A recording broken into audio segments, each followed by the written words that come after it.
surely you've noticed, Stugotz, that Amin, who just came in looking emotionally, his spirit kind of rumpled, that he is taking a battering, flying back and forth, and we have a pretty long day today between what we're doing this morning and what we're doing tonight at 7:30 p.m. Why is today long?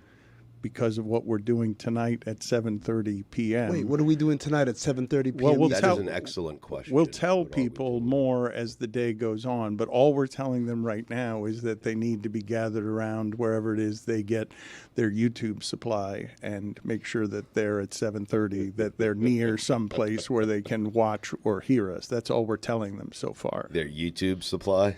That's right. Wherever it is, you get your tube. The internet. I know, but you might be getting the internet at home. You might be getting the internet in the bathroom. You might wherever it is that you are with your internet. The internet is pretty everywhere, but wherever it is you are in your relationship with your internet at 7:30, it doesn't mean you're going to be around the internet. And I'm telling you that you should be around the internet, but it makes for a very long day and week for us when we do one of these things on Monday night. Do I have to do it? I mean...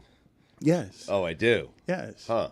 Amin just flew in, all rumpled and broken. Where are you flying in from? Are you flying in this morning, or was it a red eye? It was a red eye. I flew in the dead of the night and got here early in the morning. Your energy sounds like it's covered in feces. The show hasn't started yet. It Covered has in red started. eye. It has started. This is just our casual conversation. No, but Wait, are the mics on? Yes, the mics are gosh. on. The mics are on. You didn't know? No, You didn't know? I thought this was just a candid conversation with you three old pals.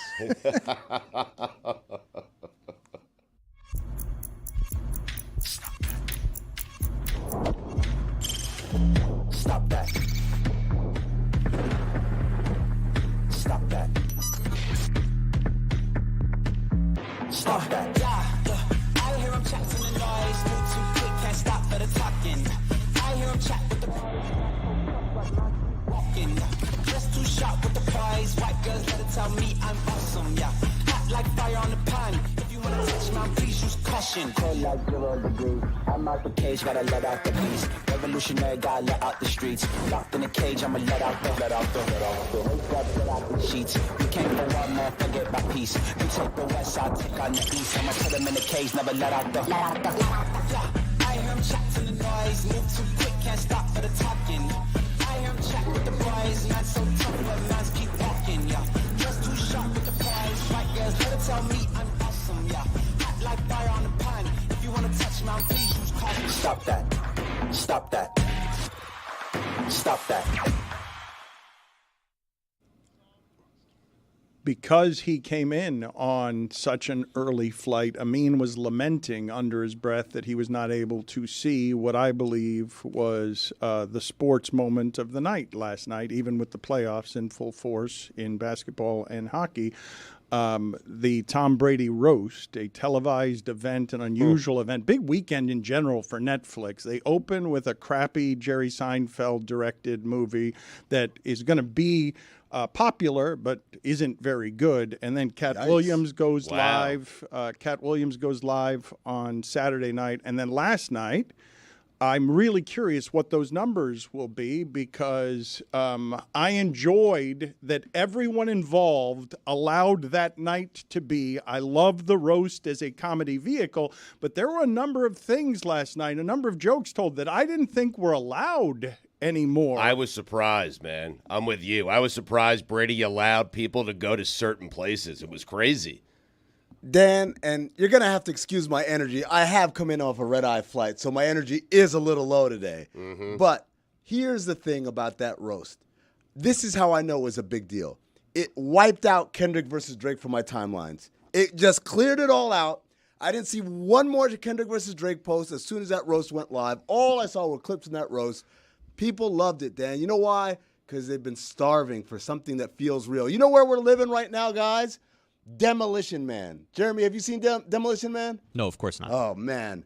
Demolition Man, basically, real quick synopsis, the world has been cleaned up. You're not allowed to curse. You're not allowed to do any of these things. It's a utopian society. But underground, Dennis Leary, leads a pack of dirty people who eat roasted rats. That's right. Classic. And that's what that roast was. Okay, yes. I think I would agree with the idea that it was a big night for podcasters. Not a lot of mainstream media there. Not a lot of Fox, not a lot of sports radio, not a lot of ESPN. Thank God. Rich Eisen, I think, was the only one I saw from the mainstream, but a big night for podcasters last night and a big night for comedy. And you're right. Tom Brady did let a lot go there that I would not have been comfortable doing what Tom Brady did last night, putting all of that in public and allowing the number of my wife cheated with my jiu-jitsu instructor. My kids getting that? Right. My kids getting that is not something that I would want to sign up for. But if you agree to sign up for it, you know that's coming, right? Like you have an idea of what's coming at you. I mean, It's a roast. It's a roast. Yeah, but all right, let's play something here, though, that I want to show. This, to me, was the most interesting and honest moment of the night.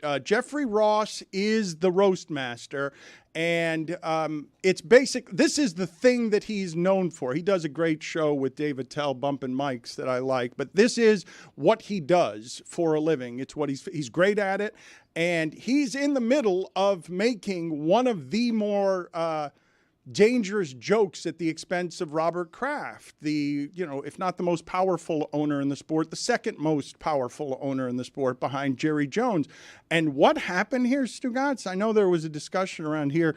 People think this is, contrived or scripted. I don't believe this was scripted at all. And the reason I don't believe it was scripted is because the happy ending jokes and the massage jokes ended the moment a hot mic caught Tom Brady telling Jeff Ross, hey, we're not doing that around here anymore.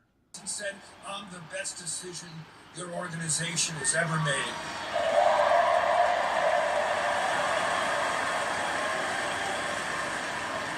Would you like a massage?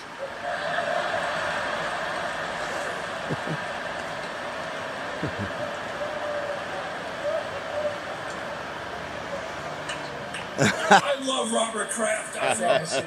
Okay. He's having. Yeah, I thought that was the most honest moment of the night. And there were no more jokes at the owner's expense after that. And Robert Kraft was also given a prime spot toward the end of the roast after everybody, after Ron Burgundy, after Andrew Schultz, after Nikki Glazer crushed it. I thought she was better than anybody. Was she better than anybody? Was she the best of the night? She was excellent. She was top 3 for sure. She's always great. Yeah. So some of these are repeat offenders, Dan. If you watch the roasts, particularly the ones that Jeff Ross is involved in, they've got like a list of like murderer's row of roast comics, and she's one of them. She's excellent. Tony Hinchcliffe. That's a fine. That is a fine. You're right. Yeah. Tony Hinchcliffe is not somebody whose work I had known very much. Tony's excellent. He crushed it. His show, Dan, as a concept, Kill Tony, is a really impressive thing because it's basically American Idol for stand-up comedy. Like he's got comics with him on a dais. They pull names out of a hat. People go up and do a quick 60 seconds, and they riff back and forth. But I was hoping when I saw them pan over and they saw Dana with Max Holloway, with Sean O'Malley, and I saw Tony Hinchcliffe there, I was like, man, if they can do something with Tony, that would be incredible. And Tony came up, killed everybody. He did amazing. So this is, again, I haven't watched it.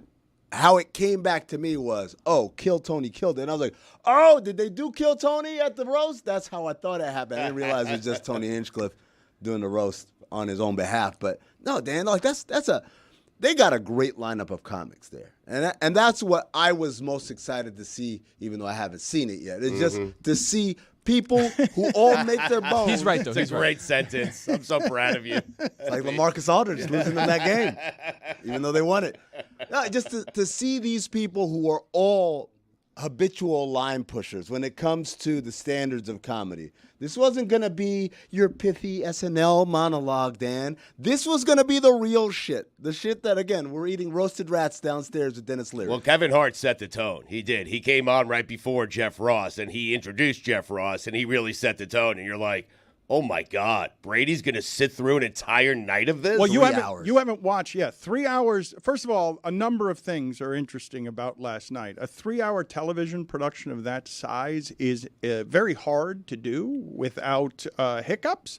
And furthermore, the amount of money spent on that evening by Netflix to fill the forum for that night, it was just impressive. The size of the spending on Netflix trying to change the way streaming is done, because these other entities are not able to do this either live or with comedy. Netflix remains ahead of the game. I told you a long time ago that Netflix, and I didn't realize this as it was happening, but they weren't here to compete against Disney or anything else at the start other than television. They wanted to replace television, and spent in a way that no one had ever seen in the history of content making, putting all of their money that they were making right back into their product. And now, as they fight a saturation and a competition that many people are noticing, that Netflix's quality of things aren't quite up. They produce a lot of things, a lot of stuff, but some of the stuff.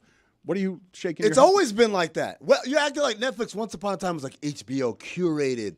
No, they've always just been a mess of just crap, and then Ozark. Like one little thing here and there. Throw a bunch of shit against the wall and see what sticks. Absolutely. But what I'm saying, though, is it had plateaued a little bit on what it is that they could do in terms of new subscribers, which is why they're talking about commercials, which is why they're taking away shared passcodes. And their greatest evolution in the content space is supporting comedy more than any of the other streamers, and now trying to do these big, giant things. They basically, I can't believe that the Patriots signed up for this, that they allowed all of this at their expense. Well, they didn't. Yeah, like you want to be. This is happening. Are you going to be here or not? That's probably. But what do you mean they didn't? They showed up and they did it together. They didn't allow it though. But the one time that Brady asked him to stop is when he went after Bob Kraft. I mean, but they allowed everything else. No, I'm saying this. This is what I'm saying, Dan. Like, I don't think it's a case of allowed. The roast was happening. Tom Brady was allowing the roast. Everybody else there was a guest, an invited guest. And by the way, it was part of the larger Netflix is a Joke comedy festival, which they do all week in L.A. So that's part of why it's in the forum. That's part of why there's so many people there. It's a big deal in L.A. every year. And when you say Netflix has supported comedy, I think you should talk to more comedians. Many of them exploited might be the word that they use, given what they're handing out. Yes, Chappelle gets $8 billion, but the majority of these other comics are not getting that kind of money, and they're trying to make it where it's like you have to have a Netflix special in the same way that a decade earlier it was a Comedy Central special or an HBO special. Now it's just a Netflix special, while the comedians are trying to fight for kind of, hey, I can go direct to consumer through YouTube, I can go to any other number of platforms. But that's all one thing. All I'm saying is the Patriots did not allow. The Patriots were there. The jokes were going to happen, and they did happen. But the Patriots participated in this. I don't want to get caught up in the semantics of either that or whether Netflix is supporting comedians or comedy. That place is a place that's more receptive to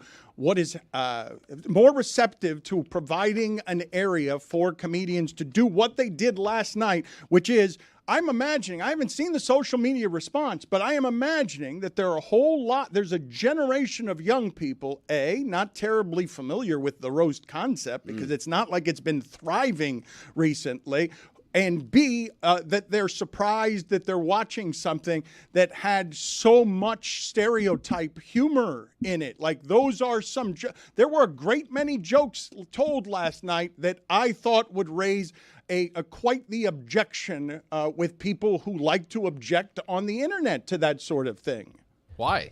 Like, I mean, it's a roast. Like, you know things are going to be off the handle. Like, that's always what it's been. Understood that that's always what it's been, but I believe the relationship that everyone has with comedy now is a little bit different than it used to be. You have a whole lot of people complaining about what they can and can't say, and the roast is an artifact from another time. I wish for it to exist, but when you say why, for example, the Jews took a hit last night with some stereotype stuff that I did not think was going to be okay in 2024, given what's happening in the world. Like, I thought there would be many people complaining about some of the jokes that were being told there. If indeed people are sensitive to comedy, as everyone seems to think they are. Billy, what are you pursing your face about? Well, I first of all, I felt like we distracted you, and I was kind of castigating Stugotz because he whispers extremely loud, and I was telling him you need to stop talking because every other microphone in the room is picking you up. I know that you're making an effort to whisper. Everyone can hear everything that you're saying. Totally fair, yeah. Was he making an effort? I was making an effort. I assumed he was, but I don't know. And I was telling him, stop doing that. Everyone can hear you. Top 5 roast. That's what I was doing. I thought he was talking to me. He is a very bad whisperer, and it makes me think of a John Hollinger report from the weekend where he reported as fact that Jimmy Butler in Miami is something that is tenuous at the moment. And the way that he reported it is by saying, hold on a second. He can also shut up. I mean. Oh, we would have beat the Celtics. Oh, we would have beat the Knicks. You had your shot. Yep. Look how about don't make it to, how about you play during the regular season so you're not in the play-in? How about your words mean something when you're beating Boston? Not when Jimmy you get Butler bounced did for the have first a big round. win this weekend, guys. How about you don't get hurt? He was supporting Lando Norris at the Formula One race. Champion. And Lando Norris won the Miami Grand Prix, his first ever win in Formula One on the top of the podium. And Jimmy Butler was wearing a Lando McLaren shirt. We might have a video of it. I'm not sure. But it was legendary. He also had his coffee truck in the paddock, and I got to try Jimmy Butler's coffee for the first time. And let me tell you, I did not sleep last night. Oh, wow. I was wired. Wow. That is really good coffee. It's called Big Face. In my head, I kept saying Fat Face, but then I was like, no, that's Dan. So it's really, really good. Glowing endorsement. This is not an ad. I'm not being paid to say this. I'm still completely caffeinated from yesterday. What was the sample size? What do you mean? What'd you drink? A 12-ounce, a little cup? Like an espresso. Okay. Yeah. It was. It was so. Taste? It was so good. Isn't it $100? It was free for everyone in the paddock. So it's cheap. So. Let's play the sound from Jimmy Butler, and I will get around at some point to finishing my point. Oh, yeah. I can't call you Jimmy. I'm calling you Lando, right? Why is that, Lando? That's who I aspire to be. He's great. He's young. He's a little bit attractive. And so I think it's good to be him right now. Lando, is this your first time at a Formula One event? No. I've been here a couple of times. I went to Montreal. I want to go to Monaco, though. So that's the next one on my list. You ever tried to fit in a car? I have not. I don't think I will. And like I tell everybody, I don't like to go fast. I want to go slow. I drive like big cars, not small, fast ones. Wow, the real Lando goes very fast.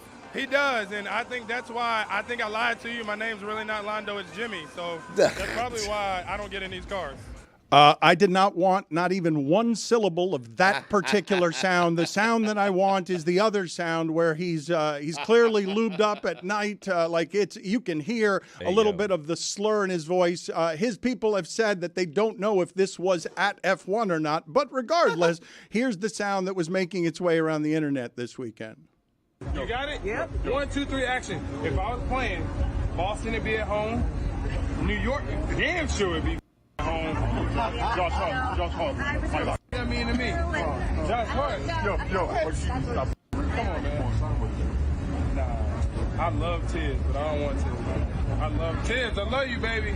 I want to beat you to a pulp. You want me, I don't want you. It's like a one-sided relationship. You in love with me, and I love you, but I'm not in love with you. You know what I'm saying?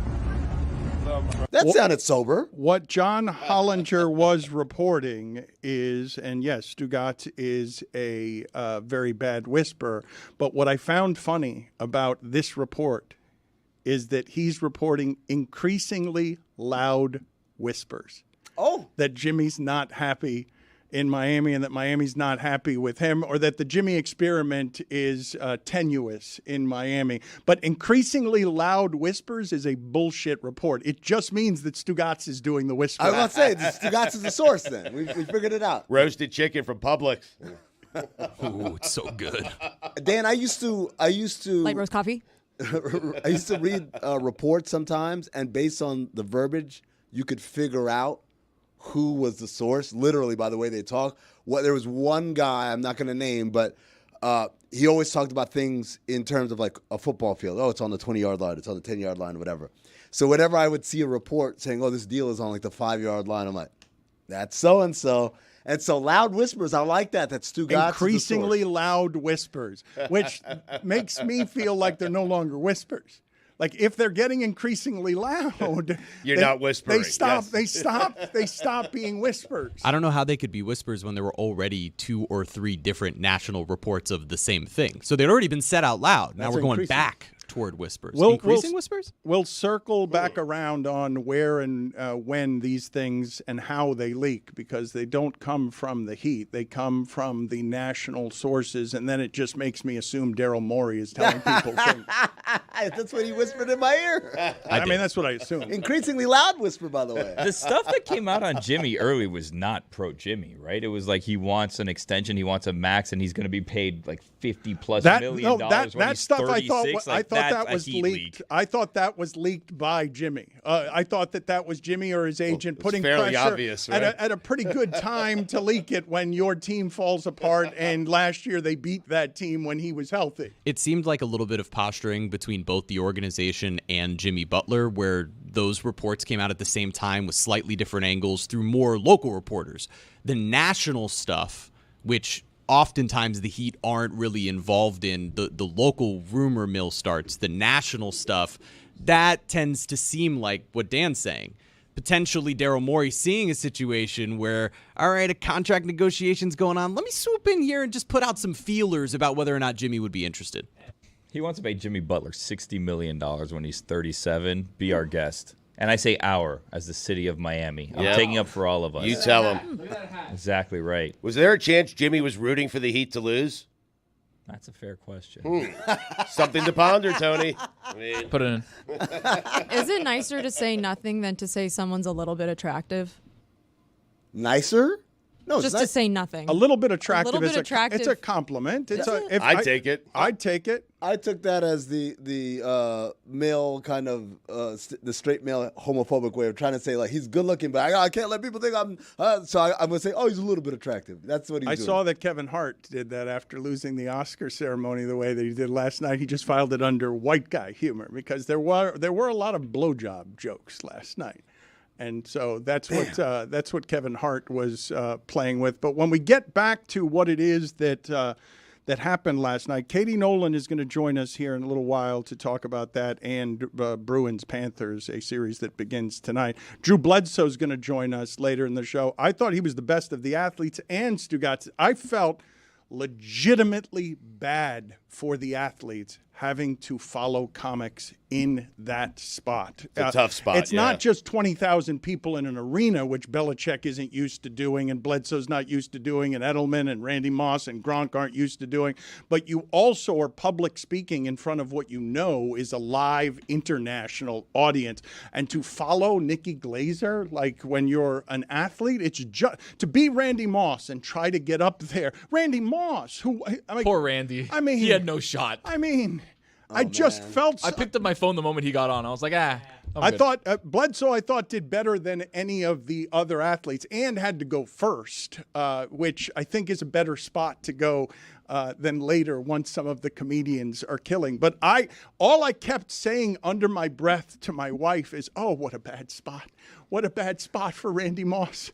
And it's not just because he's following people that are funny. It's because when have you ever heard Randy Moss speak in front of a giant amount of people? It's like following Tom Brady when he's playing quarterback. It's like being Brian Hoyer. I mean, their writers did a great job, though, to make the athletes and Belichick seem funny in comparison to these other people where they were still getting laughs, and the audience is there to laugh. So once you kind of get going, you could feel the room turning for all the athletes. But you got to give a ton of credit to those writers because it was an impossible spot for them. By the way, the writers, including some former guests on Oddball. Jeff Ross was a writer.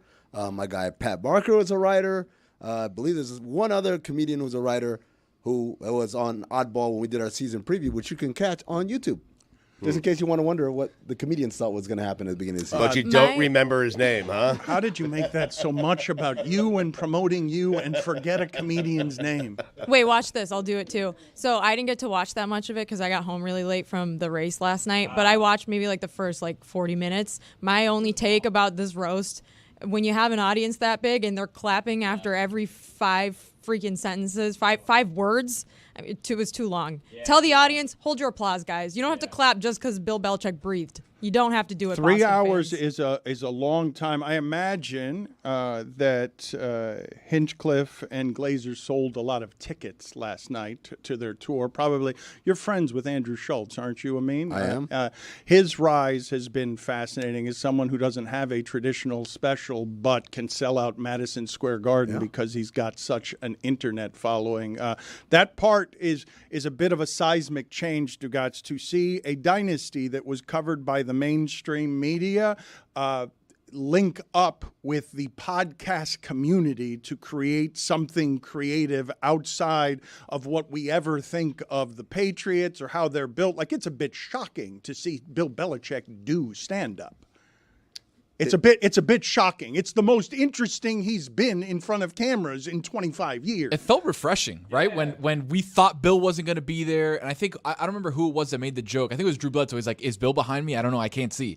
Like, we didn't think Bill was going to be there, and then when he walks out to a hero's welcome, we're like, okay, like this is cool, and it kind of showed like another side to everybody, right? Like Brady, Edelman, Gronk, all the guys in the back row. Rodney Harrison looked like he was just fresh out of NBC. I was waiting for my boy to turn around and be like. You know what's funny? We spent 20 minutes or whatever, and you guys haven't mentioned the most important thing, which is, have you seen Tom Brady's hair? Yeah. Like in that poster for the event? It's weird. What's happening there? I don't know. There's good genes. No, that's not good genes. Oh, that's not good genes. You haven't seen it? The picture that they used. Yeah. I think his hair and face, all of them, are taken care of by all that science can offer to keep us never aging. Science ain't offering enough. I'm looking at this picture right now. I mean, science needs to do more. He's close to 50. Look, Tom Cruise is what, 75? Yeah. Science is doing great for him. Brady, now look at that. It's like two different eyes.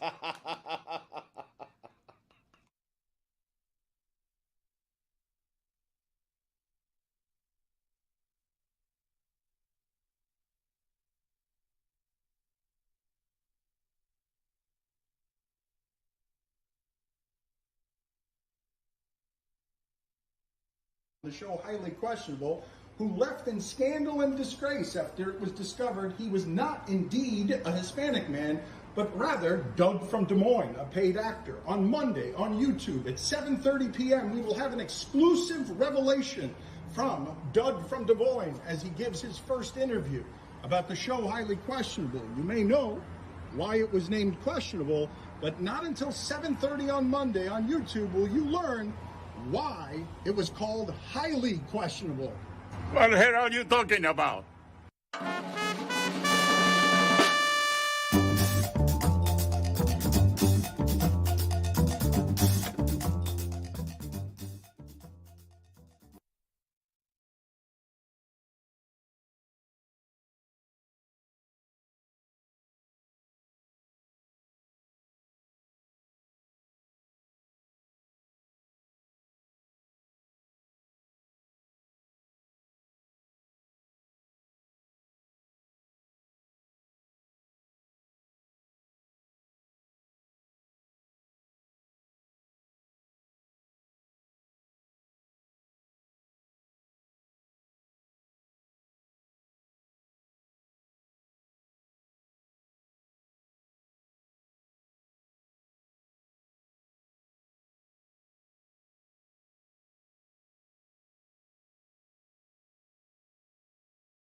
I don't think we've had anyone in the history of our show, Stugotz, more affiliated with the Patriots than Katie Nolan. I know that Drew Bledsoe is going to be on with us later, but I'd like to know what it is that she thought about everything that happened last night. What are you laughing at? So we haven't had anyone as affiliated with the Patriots until Drew Bledsoe later That's on. correct. Katie, you got the title for the next couple hours. She has it right now. That's right. But later, Drew Bledsoe is going to take this from her. And also, Katie, congratulations on your Bruins. Are you looking forward after last season losing to the Florida Panthers with a better team than this one and a worse Panther team than this one? Are you looking forward? Okay. Hi. Good morning. Are you looking forward to this series? No, Dan. Good morning. No. It's look, I feel like I just wanted to make sure they did not do again what they did last year. It was the absolute worst. And so they didn't. Thank God. And now, you like you said, Florida's better than they were last year, and we are worse. So now, if anything, I just kind of hope we screw it up for you guys. Oh, but I would say that even though Florida's better and Boston's worse, it just means that they're kind of the same this year. They've been kind of it evens out. They're not that the gulf has been erased and now hockey can happen in the playoffs. Yeah, I don't think the Panthers beat us in the regular season either. I think we were undefeated against them. Let's fact check that. But, it'll be interesting. We'll see. Billy see is looking it up right now furiously, Thanks, or he's just checking Twitter and not paying attention to the executive producing of the show. One or the other, I cannot tell. What were the interesting things for you about last night? Everything that unspooled there. I didn't mention earlier, by the way, just a stunning number of Aaron Hernandez jokes that created a whole lot of groaning. That you expected those, though, right? I didn't expect quite the amount and quite how heavy-handed some of them were. But what were your observations, Katie? Oh, so you already went over it and talked about what you liked. I was really interested to know how you felt about it. I liked it. I went into it kind of as a hater, expecting to dislike it just because it's a combination of two things that really mean a lot to me between, the Patriots and comedy. And so you just get a little nervous whenever I see any athlete that I've publicly supported start to tell jokes. You just get a little freaked out that it's not going to go well and you're going to have to defend them. And it didn't. The athletes were not the best part. There was some jokes that I felt like I feel like if you're a skilled comedian, you can tell them. But watching athletes trip through them, a lot of gay stuff felt like we probably didn't need from Julian Edelman, etc. But that being said, I know that they were nervous in an environment that isn't theirs and blah, blah, blah. It's a roast. Don't take it so seriously. I get all that. I don't want to hear that from anybody saying that I'm being sensitive. But I thought Kevin Hart was a great host. I didn't know that I was going to feel that way. I thought he did fantastic. He started a little slow for me, but then that's a tough job to do, and he did a great job. Am I just going to talk about it uninterrupted for 5 minutes, or should I be breaking for you to? No, I want to hear all of your thoughts and what it is that you found. No, you don't. I have pages. I have pages on pages of thoughts. I want to hear them. This is why you're on. We will stand out of the way and listen to you talk. No, that's not a show. We want your talk to each other. We want your expertise. I have Panthers versus Bruins year by year, decade by decade, and all-time records. If you want to, thank you. No, Billy. we just need this. I just needed this season. This season, the Bruins were 4-0. All time, they're 68, 52, and 6. 2-0-2, technically. In the 1990s, they were 12, 13, and 3. So, well, which is it? Is it 4-0 or 2-0-2? Which is it? Like those are two very different stats. Who said 2-0-2? I said 2-0-2. Well, that's wrong. Okay. All right, so go sit in the penalty box. For what? Which part are you not understanding? You corrected Billy with the wrong information. But I might be right. Incorrect. Good to see you, Stu. I'll invite you back in. You incorrected Billy. That is correct. Who did you think did best, and did you watch it? I guess since you mentioned your fiancé, Dan Soder, did you watch it with him? Because he's watching it differently than I would think most people are because of the degree of difficulty on the expectation of funny that comedians have in that situation. I thought a couple of them rose up to it, but a couple did not. Yeah, we watched it together. I also should say, and should have thought of this, any opinion stated here is mine and mine alone. These are my fiance's coworkers. So no, you are but a mouthpiece. On him. I feel like I only got booked because Dan wouldn't have been awake at 9:25. He's fast asleep in the room next to me right now. Who did I think was the best? It probably Nikki Glaser. I thought Sam J, though. Sam J was my personal favorite. I lost my mind at Sam J. She was saying things that I had no idea. Why am I getting thumbs down? What's happening? I don't know where you're getting thumbs down. Who gave you thumbs down? What it's is a that? Zoom thing, Dan. It's a new feature on Zoom. For whatever reason, it adds thumbs down. We don't have hit it. the thumbs down on me? Who ordered the code red? I was right. I'll be back. What do you mean you were right? 2-2. That's different information that you 2-0 and 2 before is what he said originally. He's still wrong. saying He's still wrong. Okay. The Bruins were 4-0 against the Panthers this year. I don't know what he's doing, but let's play a couple of the clips from Nikki Glaser so that we're not just talking around this again and again without showing people who might have missed it because it went deep into the night. Tom also lost $30 million in crypto. Tom, how did you fall for that? I mean, even Gronk was like, me know that not real money. Like.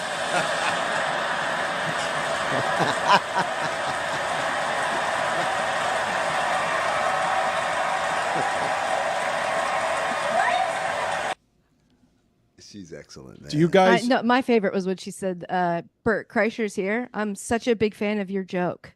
Let's play. It's like, shirts go on. He takes his off. It's crazy. Let's play Sorry. another. That's okay. Nikki Glaser clip, please. Okay, never mind. We had the one clip, Dan. Of somebody's phone pointed at their TV. Yes, let's go to Tony Hinchcliffe here because he also stole the proceedings here. Although Sam, you're right about Sam. Let's see what we've got here on Tony Hinchcliffe. Clearly, your ex-wife takes after you. I hear she's out there draining balls right now.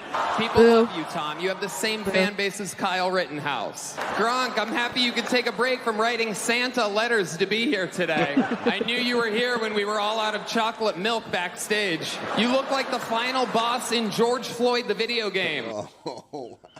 Listen. Let me just say, Tony Hinchcliffe killed. Am I a fan? I would say, if I had to be honest, gun to my head, no. But he did kill last night. But those little things that he does that I'm like, you didn't need to. Why a George Floyd reference there? That's not the funniest possible way to use a very charged topic. So that's the things he does that bothers me. But that's my personal opinion and how I feel. Right. It's just yours. It's the just exclusive domain mine of alone. Katie Nolan. Let me hear another Hinchcliffe clip, please. Tom is afraid of the Giants, which is why Kevin Hart is hosting tonight. All night, he's been using the stool that Aaron Hernandez kicked out from under himself. Kevin is so small that when his ancestors picked cotton, they called it deadlifting. We couldn't have picked a different clip than that one. Like these, you are ending perfectly on the ones that I'm like, funny though. He's, just had a million jokes. Also, I think the reason he was there is so they had an excuse to only let Dana White talk for 60 seconds. Did you have any thoughts on Tom Brady whispering to Jeff Ross, "Hey, we're not making any more of those jokes at the expense of Bob Kraft"? I think it was a bit.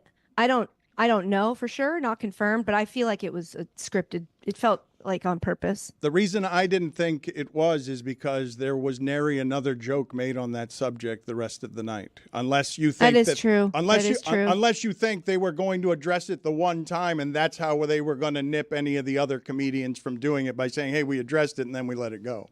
Well, I noticed a lot of things that should have come up didn't come up, and so it is entirely possible that people had a list of stuff that you weren't allowed to tell jokes about. Katie, what were you expecting to come up that didn't come up? I don't know. There's just stuff about Jeff Ross I think we all know. And one person mentioned it. That I think if you're calling yourself a roast master general, we should be able to make fun of you for your life and the things that have happened in it. Have you ever seen Belichick in that light? No. I was proud. I was like watching. I was nervous. I was like, every joke he told, I was like, okay, good, okay, Bill. And then there was some that I was like, oh God, okay, all right, Bill. Like he stumbled over the delivery of that Apple TV joke, but I got the vision. I liked it. I thought it was funny what he said, but it was funny watching him get a little nervous. He was clearly nervous on that Alex Guerrero joke, because when he was like, it's hard to butt heads with Tom because his head is so far up Alex Guerrero's ass. To the point where Dan was sitting next to me and he was like, whose ass? And I was like, ooh, it's oh, can I say ass? Yes. I think Alex Guerrero should have been on the dais. I think he couldn't have been, because people would have just picked him apart. He did a good job of pretending to find it funny, but it's like, okay, buddy, you're overselling. You can't find it this funny, because then you wouldn't be the way that you are. There was a lot of shots of Alex Guerrero. My wife's like, why do they keep showing this guy? And I'm like, it's a long story. He's like a doctor, but he's not a doctor, but like Brady's doctor. And she's like, oh, that guy. Surely, Katie, you winced at the number of jokes that Tom Brady had to endure at the expense of his marriage and the reports that his wife cheated on him with a jiu-jitsu instructor. Yeah, I probably it also felt like, I mean, they have to. If you're getting roasted, it's very public. My favorite was when Kevin said, when you have the chance to go 8 and 9 and lose your whole family, of course you have to, at the expense of your whole family, of course you have to do it. It was funny. It had to come up. Otherwise, what are they gonna make fun of you for? Being great? Like, that was my fear going into this, is that everybody was gonna be afraid to actually say anything actually critically funny about Tom Brady. Not enough jokes made at the expense of his fake hair, I think. But there were a couple. Yeah, but it's like, you paid for it. Let's talk about it, because it's a lot. And it's not well done. That's a shocking thing. I never notice. I never notice. I just never notice this kind of stuff. So I'll take your word for it. Men, you guys are so good at like calling each other out on your hair. I don't know what it is, but you love to do it. Well, because we can't see each other's dicks. Ah, okay, right, sick. Good joke. That's another thing. Another thing that came up way too much last night. Do you not agree that there was way too much like, yeah, I sucked his dick, and like, yeah, oh, dicks, and we looked at each other's, and he's gay for him, and they're gay. And you're just like, okay, football players, we get it. It's the same joke, and you've told it now 50 different times. A little nuance would not kill you. That is correct, but we're talking about Gronk. Gronk. I mean, like, there were so many jokes made about him just being an idiot. Like, just an unrelenting number of jokes that Gronk is a dope and a fool. I think the most cathartic was when Bill Belichick was like, I'm known for telling people to do their jobs, but Gronk, I've been watching you on the pregame, and I have to tell you, please stop doing your job. It was perfect. I loved that. Who did you feel bad for? I felt bad for Ben Affleck. He walked off the stage. Okay, can I ask? How come in sports TV we never get good Affleck? Anytime he does anything in sports TV, we get, is he on drugs? Affleck. He never is alleged. I didn't say anything. Allegedly. I asked. Hold on a question. second. There's a question mark. Hold on a second. There's a question mark. Time to throw away all journalistic credibility and get reckless. Here is something we like to call reckless speculation. You're good. I don't know for sure. And just like I'm bad at telling if somebody has fake hair, I'm bad at telling if somebody's on drugs. But he did give the energy of like when you kind of get stuck talking to a guy like late at a wedding, and you don't realize until you get too into the conversation that like, oh, this guy's on coke, and I have to stay here and finish this conversation. That if I had all the information, I never would have put myself in this position. So again, I don't know about what's up with Ben Affleck. But I do know that I'm between that and remember when he was on Bill Simmons' show, wasn't he his first guest on his show? And we were all like, what is this? Ben Affleck, I come on, babe, step up. I have a theory that he just doesn't want to be there. Okay, then stop coming. How about that? What if you stopped coming to it then? You're at the Tom Brady roast. You're like the representative of a fan. He's dead inside. like, why was he coming at some random ghost? I don't even know. Was that Twitter person real? I doubt it. I doubt he was talking to an actual real Twitter person who tweeted at Tom Brady. So I don't know. It wasn't for me. I felt bad for Kim Kardashian for a second, question mark. Just because to be booed just for being there is brutal. That's a tough, to then have to deliver the jokes that somebody very funny wrote for you is an uphill battle. And she did it. And was she great? I don't know. But it sounds like you know. It sounds like. But she did it. Here's the thing, Dan. She did it. And then later, when a joke was made, a joke by Tom Brady mentioning the thing that I think we all fear for Kim Kardashian, saying that she was afraid to be here tonight, not because of the jokes, but because that means she left her kids at home alone with their dad. She had a good sense of humor about it. She laughed. So, like, I get it. People don't want to see her. But I just, come on. It's almost like it's hack to hate Kim Kardashian loudly at this point, isn't it? You can hate her. You can have disdain for her. You can have serious criticisms of her. But to just be like, boo, it's like, all right, just let her say her thing.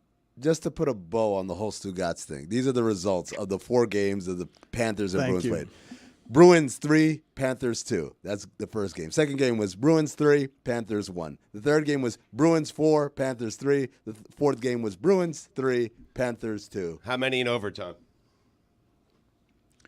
That's not how you look at the standings. What? Though. I don't does think that you don't, matter you don't know at how, all? You don't know how to read the standings, Stugotz. Like a win in overtime is different than a win in regular time. A win in overtime means the other team still gets a point. It's like a half a win. I know. Yeah, it doesn't mean anything. You get the win, that means though. nothing. You get the There win. is overtime in the playoffs. Why does he keep It's not like we don't get Does to he do just that. not want to work today? He said I think he doesn't want to be here. Katie, he's like Ben Affleck. Yeah. Ben Affleck, incidentally, to Katie's point, though, he beelined off the stage, didn't say goodbye to anybody, didn't hug Tom, didn't say thank you, just went straight to the airport as if he was late for a flight, like didn't talk to anybody, just got off the stage, wasn't any good at any of the jokes, and then fled the premises. Katie, always lovely seeing you. Thank you for making the time for us.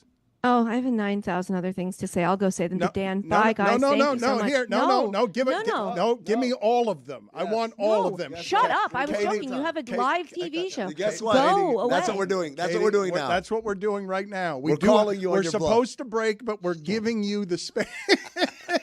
We're giving you the space to give us all of the stuff that you're gonna like. As soon as we hang up with you, as soon as we get out of here, you're gonna be like, "Oh, I should have said this." I mean, I will scroll through these notes. The funniest thing about Bert and Tom's set was seeing that everybody else used it as a chance to go to the bathroom. The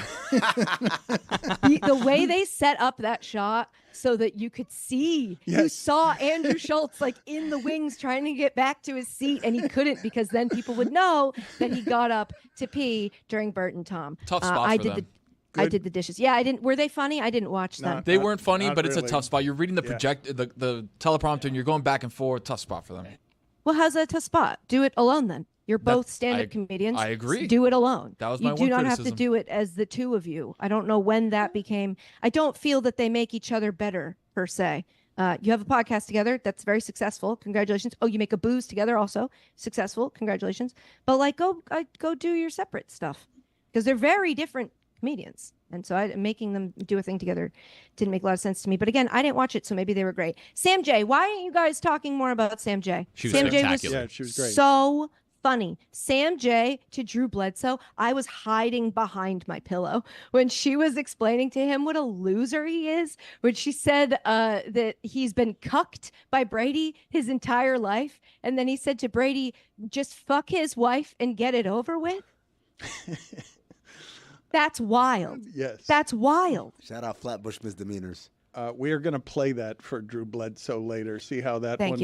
you. My God. Oh, tell him he was such a good sport. But also ask him if he needed a sip of water when he came out, because it was all I noticed. And maybe it's because I have a mom who smokes weed, and I'm not alleging that that's what he was doing at all. Hold on a second. Hold on a second. Hold on.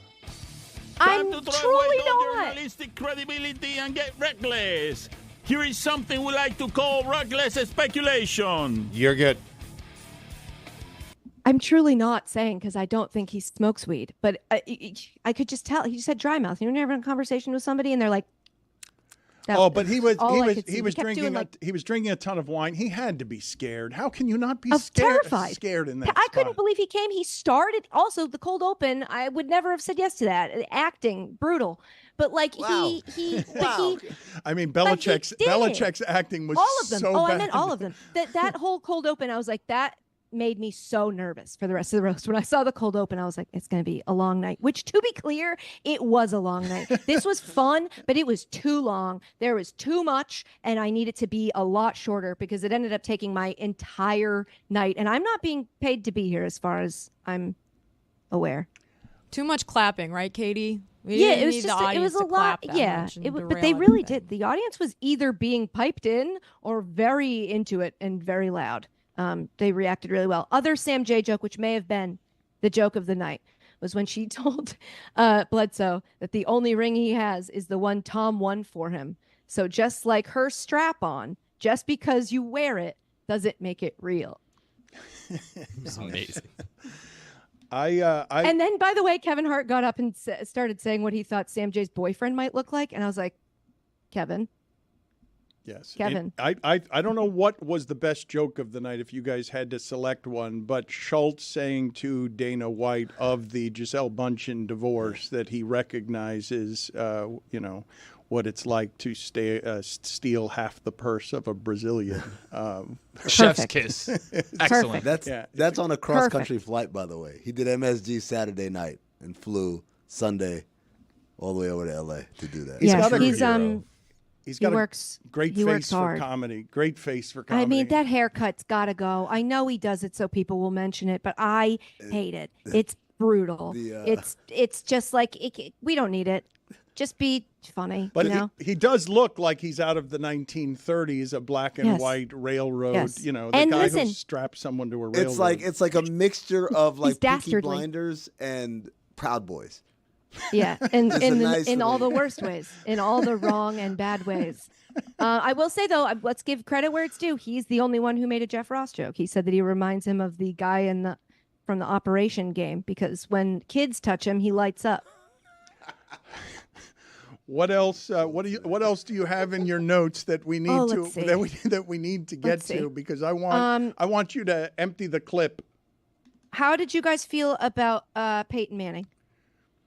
I didn't see Peyton Manning. When was Peyton Manning? I must have been away from the television. The fourth time they brought somebody else off backstage. He was like the special guest. I missed Peyton. Was that toward the end? It was the last. It was the right before Tom. He introduced Tom. So he was right before Tom. He was all right. I didn't need it. I didn't. Well, Katie, breaking news. Eli Manning tweeted just now, I thought about attending the roast of Tom Brady last night, but I did not want to roast him for a third time. Ooh, boom! I mean, joke really? of the night. Ooh, boom roasted. Real? Yeah. Yes, that's right, Katie. By the way, Jess, breaking news. Hi, good to see you. Hey, long time no see. I know. I love you. Hope you're doing well. I thought there were a lot of. Let them do pleasantries more. That's good TV. I thought that there were a lot Is that of. who my thumbs up's coming from? Now I like it. I thought there were a lot of people who didn't know on the dais who Ron Burgundy was, and how confusing that must be to not know who that character is, and then see that guy doing that. Like, if you had told me at the beginning of the night that I wouldn't have minded the Ron Burgundy part, I would have been surprised because I'd be like, okay, Ron Burgundy in a roast, we get it, we've done this, but. He was actually pretty funny. When he made the whole crowd chant that Eli Manning made Tom Brady his bitch, it was funny. Because when he made it sound like he was going to make everybody do it again, it was funny. He was pretty funny. It was I thought it was a good bit. We have less than 50 seconds left. 50 seconds. So you've got to give us the best of what you've got here. You've got a lot of pressure. Oh my it's God. It's okay, I'm but now you have now 30 seconds. Wow. You are okay. When Sam J said if you pull yourself out of your misery, if you put yourself out of your misery tonight, we'd all understand. But you just want you to know you'd still be the second best Patriot to ever do that. Yeah. Very funny. Yeah. Very funny. A lot of Aaron Hernandez jokes. Very funny. Yeah. 10 seconds. Belichick was funny. Oh, come on. There's too much.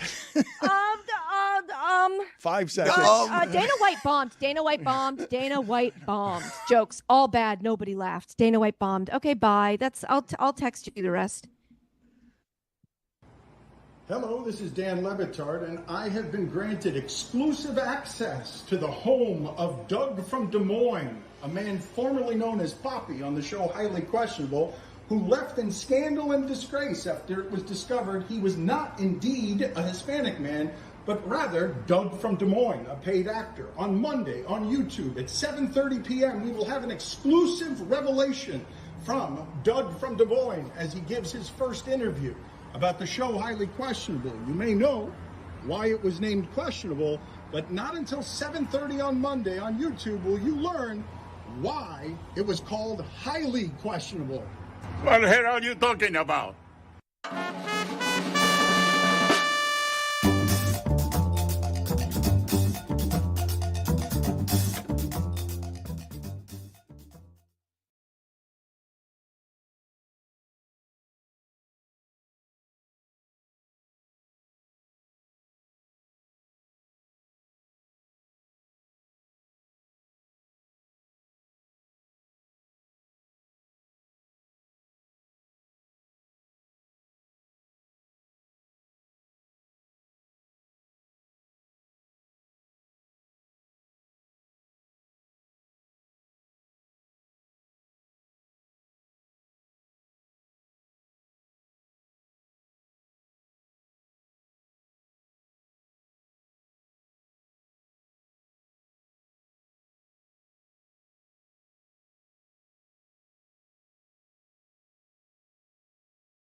We'll get to some of the local stuff in a second, but we miss Katie Nolan, and we do not and have not seen her enough recently. And she's got more thoughts, and she's got nowhere to put them that won't be Dan Soder's ear. So we have them. We have her here. This whole time I've been waiting for Soder to walk in through the background, scratching his ass. And he's not going to be awake for another 2 hours. Good sleeper. Drinking Nice. milk straight out the carton. I envy that sleep. What else do you have for us from last night? Because it sounds like you were delighted, and I will tell you and the audience that I was very pleased that everyone just tried all of that. That franchise, which has been starched and stiff and secretive and more interesting in scandal than it is in front of microphones showing you personality. It was just good to see that franchise be interesting for something other than winning and being respected and being hated for how some of the winning happened. Yeah, I agree. I thought everybody had such a good sense of humor. I'll also say, because I feel like I've now taken over your show to talk about just a thing I loved. The first time I did your show, I didn't say a word, so I feel like I've earned this. Yes, now I can agreed. talk as many words as I want on the show, because the first time I just sat there Yeah. and listened to Took music. a minute, yeah. Bob Kraft. No, not enough applause in this room for Bob Kraft. He was funny. He was funny and he was charming. When he said to Putin, "Give me my effing ring back," that was fantastic. I thought that he was somebody who was treated with a little bit too much deference, except for when they told him that they'd all be gathered again for his funeral.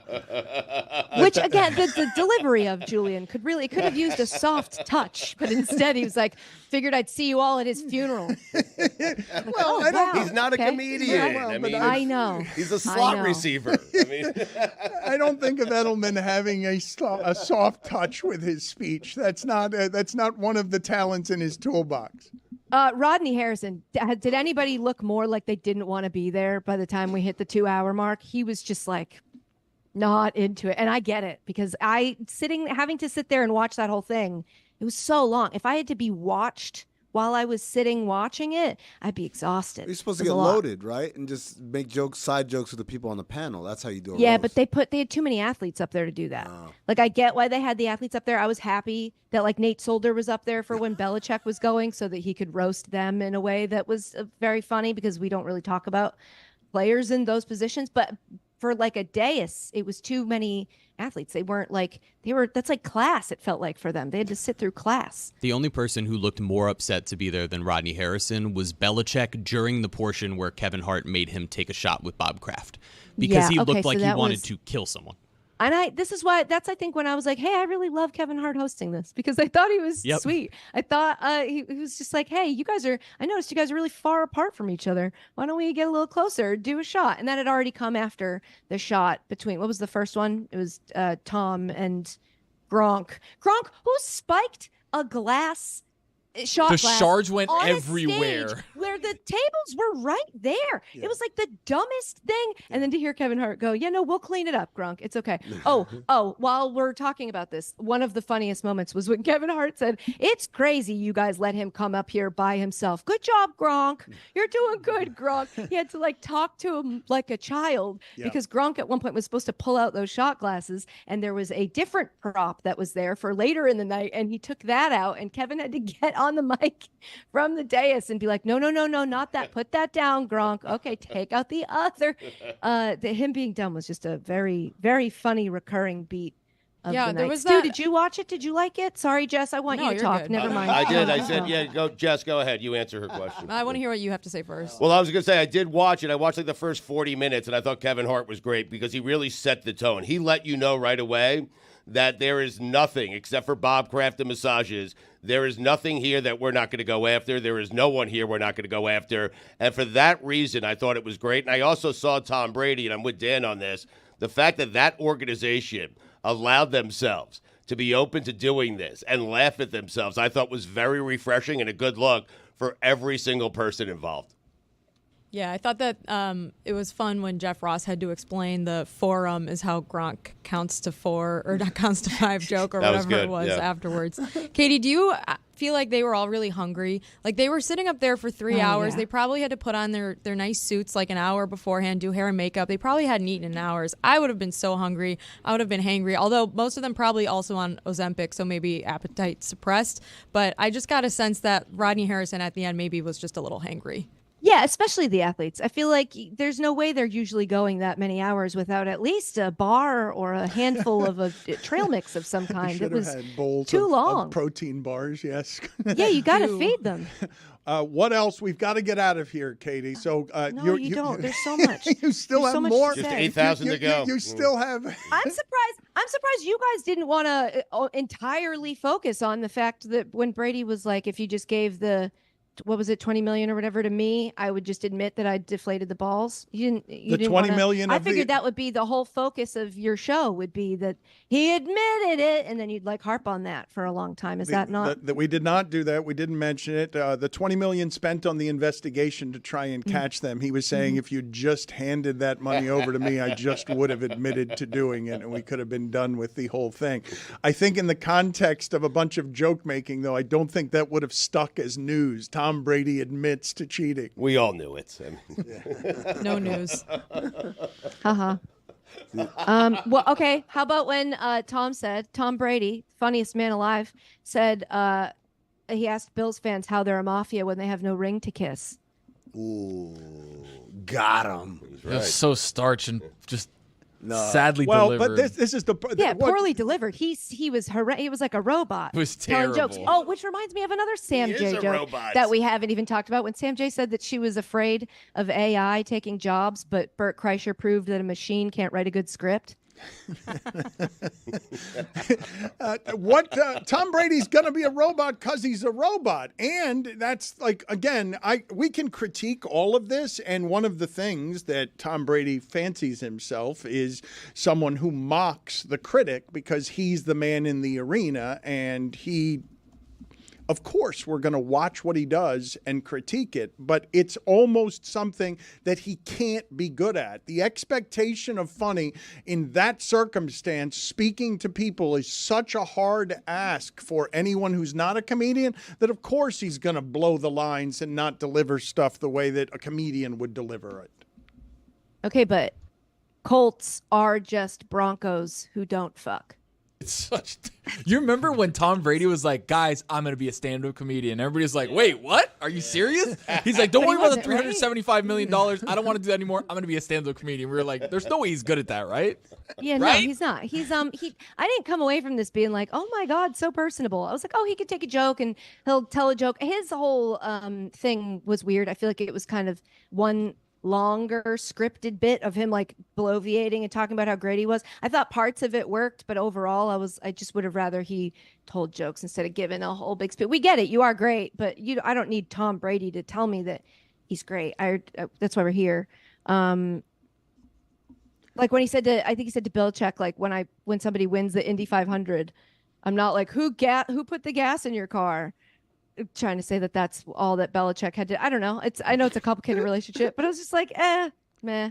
Tony, you think when Brady's working to be a stand-up comedian that any stand-up comedian has that as the opening gig as opposed to workshopping your stuff in he's a at club? the cellar. He's doing. You're saying give him time. He's trying to work it out. I get that. I'm saying you don't start. Give me a few sets. You don't start there. You start with 16 people and some friends and family at 1 a.m. when the kitchen is being cleaned up. Even that is nerve-wracking. At the But you're still Tom Brady. Here's the thing: if you're Tom Brady going to do stand-up comedy, you're never going to be able to just go to where you're not Tom Brady. You're always going to be Tom Brady. So he's never going to have a smaller stage, which is part of why it's insane to say you're going to do stand-up comedy. Because once you reach a certain level of fame, you can't get honest feedback, and that's how you get to be a good comedian. It's like T.I. T.I. thought he was going to be a comedian, that's and nuts. someone had to tell him, like, yo, you're not that funny. Yeah, you're not funny.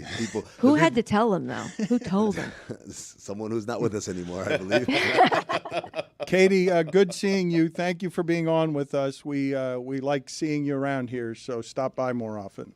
Yeah, you keep saying that, but you also keep asking me to leave. It was good to see you, too. I hope you guys have a fantastic show. I love you so much. Bye. Likewise. Bye. Bye, Jess. More pleasantries. It took too long to get to this, but Billy, speaking of weekend comedy, your Marlins trading a two-time batting champion and paying the entirety of his salary. They got a guy that's projected to be a fourth outfielder. There's only 3, Dan. By the way, Dan. It's not softball. Hey. I know you were wondering. WFAT live stream tonight, huh? WFAT is presented by 1-800-Flowers. Save up to 40% off Mother's Day best sellers at 1-800-Flowers.com/Dan. He's their only all-star. He's the one hitter that you trust. Again, no, they have Sandy, but he's injured. The one hitter that you trust. Yes. Oh, you mean as an all-star? Yeah. And they'll have a new one this year. Every team gets one. That's the beauty of the all-star game. But they are one of the worst teams in baseball. It is crazy to say that 7 months ago they had the manager of the year and made the playoffs. Yeah. And they got, lucky in one-run games. They had a disproportionate number of victories in very close games last year. So they were a playoff team, and they earned it. But I'd argue they were unlucky in games that they were outscored by 15 runs last season. Fair enough, but the whole thing They is didn't win any of those. Falling apart, and now you're trading the one excellent player that you just got, that you had at reasonable value, and I wonder how you feel about that as a team, as a fan of that team. It didn't feel great. I was at Highlight when I found out the news, so I had to kind of stop paying attention to Highlight. We'll get to Highlight later, Dan. But yeah, I was watching the situation unfold. I gotta be honest with you. I'm not sure Peter Bendix knows what he's doing. Hmm. That seems to be. What do you mean? He's lost a lot of fans here lately. Peter Bendix, the general manager who replaced Kim. You got to Ang. get something for Soler, but Well, here's the thing that confuses me about this move in particular is why do you do it May 3rd or May 4th? Like, I don't understand that. They could have done it in the offseason. It almost seems like they decided, let's have them lose, and then we can justify a fire sale. Well, I'm you not see saying what kind that's of what they start did. you get off to, don't you? And then you Yeah, go but from wait there. until the deadline when Right. people are desperate and they'll give you more, because this didn't seem like a great haul. Some people have said this is a great haul. Other people have said like, you can maybe a fourth outfielder. they didn't get a top 100 prospect. No. The national reports have suggested that they tried to shop Arraez in the offseason. There wasn't much of a market for it. They were afraid to wait until the deadline. And so this was why, with a trade of such value, they wanted to get it done now. But if you're a fan, it's understandably disappointing.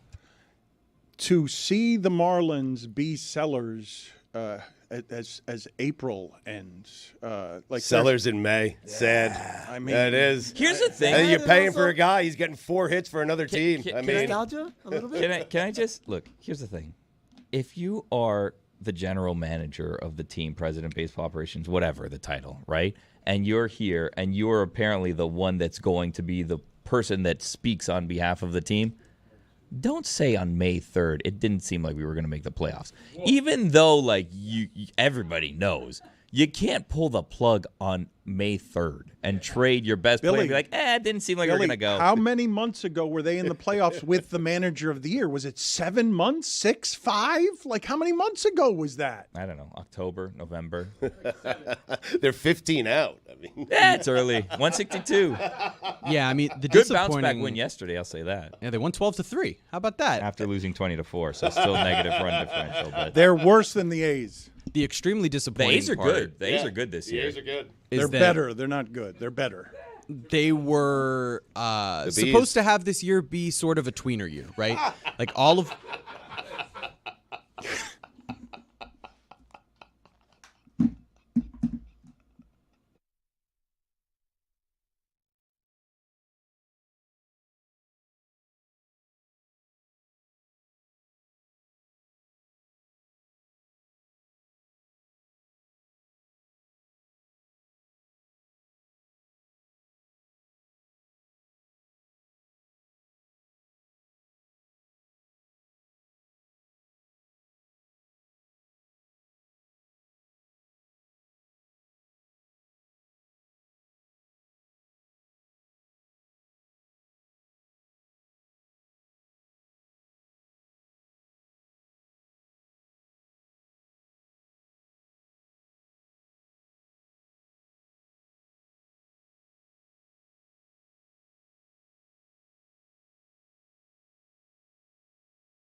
We've got a fun hockey game tonight, and I, Stugotz, can't believe that I'm looking at ESPN. 1, 2, 3, 4, 5, 6, 7, 8, 9. More than 20 people are picking games here for ESPN. Right. And I'm going to say 22 of 23 people have picked the Panthers to beat the Bruins, and only Steve Levy picks the Bruins to win in 7. It's the only one that counts, though.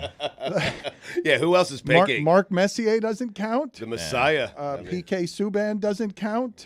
Bob Wischusen doesn't count. Hillary Knight doesn't count. Linda Cohn doesn't count. I'm going to say Bob Wischusen does not count. Buccigross doesn't count. I mean, that's a lot of people who are picking the Panthers tonight, and I am a little bit startled to find myself, after many years covering this franchise, to see this in the playoffs against the Boston Bruins team that last year, at least when I saw it, was one of the most amazing things I've ever seen in the regular season in The hockey. Panthers had 110 points this season. The Bruins had 109. Like, they're really good.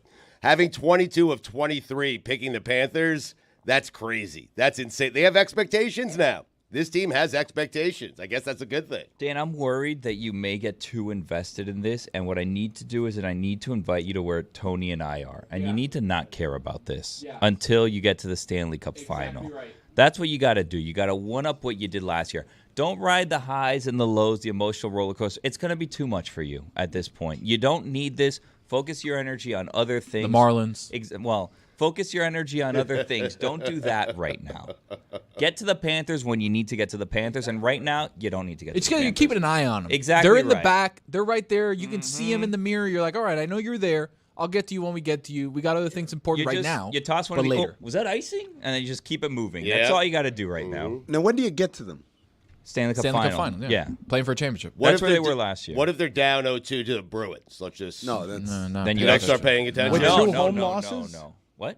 With 2 home losses what he's got him starting 0-2. I don't think, Billy, that you're being fair, sane, or reasonable. They're the thing going on locally. They're the only thing. There's nothing else playing with stakes locally, unless you count Jessica's foray into the tempest that was F1 this weekend. How come you didn't go, Dan? I heard you had a pass and you just didn't want to go. It's right there. This is the look at me, Louie, in the physical flesh, ladies and gentlemen. What do you mean? Waste of a pass. What do you mean it's look at me, Louie? Why do you have this with you? It just stayed here all weekend. It was here all weekend. Scared right that there. you wouldn't know what to wear again, and that we were going to make fun of you. I didn't want to deal would with the understand if that traffic, was why. although the temperature down here was so much better this year than it was the last time. No, it was horrible. I'm not saying it was so good. hot. I'm just saying better than last year. Still hotter than the surface of the sun, somewhere around the bowels of hell, but better than last year. Fair. The traffic was a nightmare, and as I said on Mystery Crate last week, I was dreading going to the race all weekend because I knew I would probably spend like 10 hours in traffic, which I did. But shout out to my Uber driver, Matt Kugler, for taking me both ways all weekend. Wait a second. What? You What a didn't get out coincidence. of You didn't drive? Yeah. No, the whole we point only was had you were one, supposed to drive. We only had one pass, so we had to carpool together. And you'd think, oh, maybe they're limiting passes so there won't be a billion cars on the road. No, there were. I'm gonna go out and say it. If you didn't drive, you're not allowed to complain about traffic. What? You got to sit on your phone. You could have fiddled with the Watch radio. the movie. You're not dealing with it. You're not dealing with traffic. Is only bad when you're the one driving. That's absurd. He's right Nope, about that. Not absurd. Put it on the poll, Juju, please. If you didn't drive, are you allowed to complain about traffic? Jessica, what were the highlights from the weekend? You appear to be, from what I can gather around here, you seem to be in the minority position of everyone is less interested here in F1. And this weekend, it didn't quite feel to everyone here the way that it did last year when it was novel and new. Well, I mean, it felt pretty exciting at the track. It was a sellout. There were, hundreds of thousands of people there all weekend. It's not for everyone. You don't have to like it. That's okay. But it was a big event for Miami. It was the third year that they've done it. They have a contract, I think, for 7 more years. And every year, I think the event has gotten better. I think my only complaint really is getting to and from Hard Rock, which I've heard also sucks for Dolphins games. Yeah. Probably is a little worse for F1 because there's more parking lots being used for the actual race, so it's harder to get around there. But I thought it was a great event. I had a ton of fun. My week actually started on Thursday. I was doing this motorsport.com panel with a bunch of Formula One podcasters. So we had on two of my favorite people from my favorite F1 podcast. Missed Apex came on. 2 women that host a podcast called 2 Girls, 1 Formula came on. Alanis King from motorsport.com. I thought you guys would have more of a laugh for 2 Girls, 1 Formula, but I guess not. No, well, I got uncomfortable, 2 Girls, 1 Formula. I was surprised that was a name. I just remember they did this to me live on air on a Sunday morning during the fake pregame show. I was shown 2 Girls, 1 Cup without knowing what it was. I'm not familiar with that reference. That to you. Yeah, what is that? What is that? Huh? What? Moving on.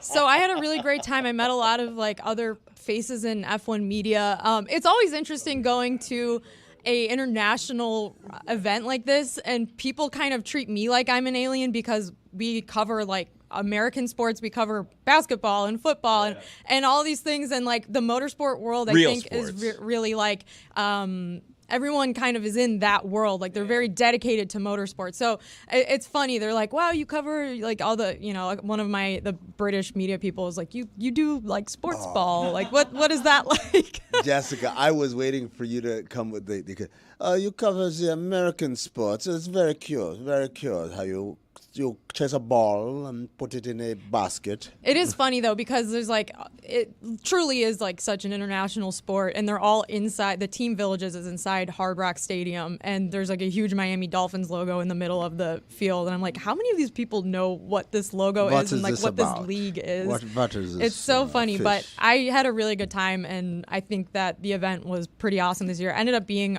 probably the best race of the season so far, which was a bit of a surprise because we had Lando Norris on the show last year ahead of the U.S. Grand Prix, and he said that Miami's actually not his favorite track, and a lot of drivers have said this. It's a little bit of a boring track. It's not very exciting. There's not a lot of passing, but as it turns out, this year, Lando Norris won the Miami Mr. Grand Baby Prix. won, Dan. His first Formula One race ever. It's about was time. A long It's crazy how he coming. still has a job and he's never won a race. I tried. I tried to give F1 a chance. Mr. Baby has never won. Never and then won. now. Yeah, after crapping on Miami. Go figure. Yeah. He didn't crap on it. He just said it wasn't his. He said Lando. He said it wasn't his favorite. Yeah. But I think he'll probably change his mind now because this was a monumental moment for him and for his career. I mean, he joined F1 in 2019. He's been on the podium 15 times. He's a phenomenal driver. But the McLaren car has not been very fast until this weekend. They finally put in an upgrade and had some pace and were able to stave off the Red Bull. And now I'm spoiling my F1 minute, so I really should stop while I'm ahead. That wasn't it? I tried this weekend. No, you didn't. You did not try. I did. I watched it. You did not try. I tried. I tried to watch it. I didn't watch the Netflix show. I feel like that's what's missing is I didn't watch the Netflix show, so I didn't really care. F1, we did this thing on Mystery Crate, Dan, where Tony has a list of things that are not for him. It's a list that are for other people. Yeah. It's like things that I like for other people, but not for me. Yeah. I can go through it if you want. No, that's okay. I have one thing on the list Mystery right now. Crate. Riveting. A list of things you don't If you want that list, Mystery Crate is where you need to go to get things that that are for list. other people. Yeah, F1 I think is for other people. I tried. 57 laps, not enough laps. We need 200. enough? Not Really? enough. Yeah, no. NASCAR's 250 laps. 57 laps is you do that at the weekend on the go-kart. We do it here on Mario Kart on Fridays. 57 I think is not that's that many. the appeal of F1 for a lot of people. Is No. the race is over in 2 hours. Yeah, It's a sprint, yeah. No, there Well, wasn't that was on enough Saturday. action. There wasn't enough things going on for me. It was hard to follow. You just see the team logo and then the name, but I don't know any numbers. I don't know who I'm watching, who I'm not. I have it on mute. It's very confusing. Yeah, probably doesn't help. Not for me. Jessica, how hard is it for them to change the course, from year to year? Probably pretty difficult, and they might make adjustments to the track surface. They might kind of smooth out certain corners if they're too fast, stuff like that. But the route. But this is a permanent track. This track is probably not going to change very much. Put it on the poll, please. Do you find that F1 is for other people at Le Batard Show? Let's put up the menu because it is the most expensive sport. I can't even imagine. Are you too broke, Mr. Le Batard? You cannot afford hors d'oeuvres? Wait, is that why you didn't what go? accent is this? Look at this menu. You cannot charge me $180 for nachos. My question for whoever took this picture is, can. one time I sat in, this is like a humble brag, I sat in a suite for the Miami Open at the Hard Rock, and one of the marketing people gave me their phones and was like, you order whatever you want from like the catering for the suite. And so I was able to see the prices of how much it costs to order like the giant Caesar salad for the suite. And it was like this. I was like, am I about to order like $175 Caesar salad? But it's for like 10 people. Yeah, it's like ordering a hammer for the U.S. Army. Like they know. Well, yeah, that too. Exactly right. I don't know if Just this was like this was like prices for an entire. No, like, it must suite be. full It's of got to people. be. How many wings do you get for $190? I better get a ton of Not wings. enough. It for has me. to be. No, it says add 1 ounce of caviar for $400. To any item. To any of Billy. those items. To any item, Billy.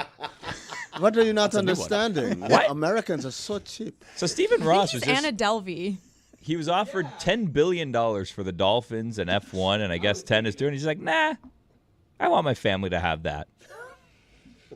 I do not love my family enough to say no to $10 billion. What if you already have more than that? Hello, Tom Brady.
We will get to Jessica's F1 minute in a second. And as I mentioned, Drew Bledsoe will be around here a little bit later to talk yet more about that roast last night. I'm assuming that many people here listening are saying we've already talked about it too much, but I do like the swing that everyone took. You have to understand that I've been bored by the last 10 years of ESPYs or wherever it is that people gather for the big sports thing done differently or done well, and to see someone take a chance on something that was new, even though you can have your critiques, I just appreciated that all of it could exist. But I owe an apology to Juju and Tony, at least through one game of the Minnesota-Denver series, because I said that there is no deterring or slowing Jokic. And if you're going to do it, and I don't know if someone can do it 4 of 7 games, but if you're going to do it, Minnesota does have the ingredients. And on top of that, they have ways to bother Murray as well, that on the perimeter. Again, we're grading on a curve. These people are not largely bothered, but I'm not used to Jokic going 11 for 25. I'm used to him almost always making more shots than he misses, and Gobert can make that difficult, and then you keep throwing bodies at him. And, I believe that only Boston has a better starting five than Denver. Denver's bench is a little thin. It's a little young, but only Boston is a better starting five. But Minnesota has a group of chemicals because they're much better than they were last year when they bothered the Nuggets. Not a little bit better, much better. They had the same regular season record. And if you can do that to Jokic, you'd be the only team in the league who can do that to Jokic. Yeah, so there's two parts of that. One is, you're right, they do have the ingredients. The ingredients are three really good starting caliber centers in Naz Reid, Karl-Anthony Towns, and Rudy Gobert. Naz Reid was great. He was amazing. Yeah. He was the catalyst for the second half of that game that got them the win. But I think what they did, and I want to say Kenny Smith talked about this on TNT, is they made the Joker play up-tempo, which is not what he wants to do. We always talk about this guy controls tempo and pace. 6 turnovers for him is crazy. It's not even about the number of turnovers or the shooting percentage. It's the way he had to go about playing. Bringing the ball up against full court pressure, getting into stuff late in the clock because they had harassed him all the way up there, having to go quicker, and that's the stuff. It's because you're not going to stop him, but to make him frustrated, to make it a very uncomfortable situation for him, that was what was unique. And on the other end of the floor, Anthony Edwards was the exact opposite. Like, the Nuggets did nothing to make him uncomfortable or take him out of his element, because these stars are all going to get theirs. The idea is like, okay, how are you going to get him? And Jokic got his very raggedly, if I might say. It feels like, too, when we were kind of scouting out this series, is like, all right, we know the pieces that Minnesota has and the one piece that Denver has that they need to stop, right? And it felt like those pieces matched up between the three centers, like you said, and Jokic. Mm-hmm. When I look the opposite side and I don't know if Denver has anybody that can stop Anthony Edwards. People were telling me KCP. I was like, guys, please stop that. That's not going to happen. He's too quick for MPJ. He's too quick for Aaron Gordon. He's too big for KCP. Like, there's nobody on that team that can cover him. Yeah, I don't think that's the strategy. I think the strategy is let him get loose, and then we're going to make sure stop the other guys. Yeah, what killed them wasn't Anthony. Anthony Edwards had 40 whatever, and it was like, okay, we can live with this, although I think there could have been more contest at the point of impact, right? But Conley, Naz Reid, Karl-Anthony Towns went 9 for 9 for threes or something like that in the second half. Like, they made every shot. Rudy Gobert hit like a bank shot 15-footer. Like, at some point, some of that stuff was the Nuggets got to do a better job of contesting and getting out there on shooters, and some of it was, all right, Naz Reid bank shot 3. There's nothing you can do there. I would say, though, that if you're going to put a scare in the champions, that's the way to do it. In the very first game 1 on the road. Well, but I'm just saying the way that it happened, where Anthony Edwards is like, I'm 22 and I'm not scared of you or this. Don't care that you're champions. And when Tony says Denver doesn't have any answers for him, no one does. There's no one who has an answer for that. But I would have made the argument on behalf of Jokic the same way. And to see him sped up was something that I haven't seen in a long time. Minnesota, as much as Minnesota bothered Denver in last year's playoffs, it didn't feel like that first game did, where Denver, I thought the Miami Heat played defense against Jokic about as well as it could be played in the finals, where you're keeping that team to around 100 points. But to do what Minnesota did, where you're making him 11 for 25 and he's getting a lot of it late, make him inefficient, what did he have? He probably didn't have 10 games this year where he missed more shots than he made. Can we knock it off, though, with Anthony Edwards? Like, he's a great player. And knock it off. He just got here. He's 22. He's the best player in the league right now. It's the Western Conference semifinals, and people are comparing him to Michael Jordan, and you're skipping right over Kobe and LeBron. Like, knock it off. He hasn't been to an NBA final. He hasn't won an NBA final. You have to get there to win one. He's in the Western Conference semifinals. They didn't skip Congratulations. over. They skipped over everyone who has a ring. No, what's happened with Anthony Edwards is they've skipped Dwayne Wade. They've put Anthony Edwards in the Dwayne Wade class, but he has not yet People are not talking about him, Stugotz, like LeBron and Kobe. Oh, he's got that LeBron, Kobe, Michael DNA. No, he doesn't. Stop it. He doesn't have that DNA? He might have it, but he doesn't yet until he wins a ring. You mean laughing and clapping in KD's face as he's sweeping him isn't great. Michael DNA, In the isn't first Kobe round. DNA? Okay. You know what Michael was doing in the first round? What? Getting beat by the Celtics. Yeah, but you still knew. I mean, you did.